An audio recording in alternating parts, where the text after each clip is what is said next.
અભય થઈને નિષ્પક્ષતાથી નિરપેક્ષ રીતે વાસ્તવિકતાનો અરીસો રૂપી સચોટ માહિતી લાવતો સત્યની સાથે અભય ટાઈમ્સ।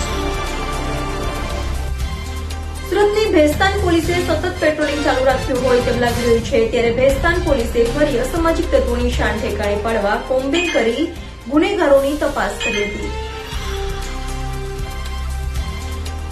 સુરતમાં પોલીસ અસામાજિક તત્વોની શાન ઠેકાણે પાડવા વારંવાર ફૂટ પેટ્રોલિંગ અને કોમ્બિંગ સહિત કાર્ય કરી રહી છે, ત્યારે ભેસ્તાન પોલીસે ફરી રાત્રિના સમયે ડે નાઇટ કોમ્બિંગ સાથે ફૂટ પેટ્રોલિંગ કર્યું હતું અને સાથે ભેસ્તાન પોલીસે ભેસ્તાન ગોલ્ડન આવાસ, સિદ્ધાર્થનગર ઝુંપડપટ્ટી, ભીંડી બજાર, શાલીમાર ઝુંપડપટ્ટી સહિતના વિસ્તારોમાં જઈ ટપોરી, એચએસ, એમસીઆર, એમવી એક્ટ, દારૂ, તડીપાર, સક્રિય ગુનેગાર, બુટલેગર સહિતની તપાસ કરી હતી।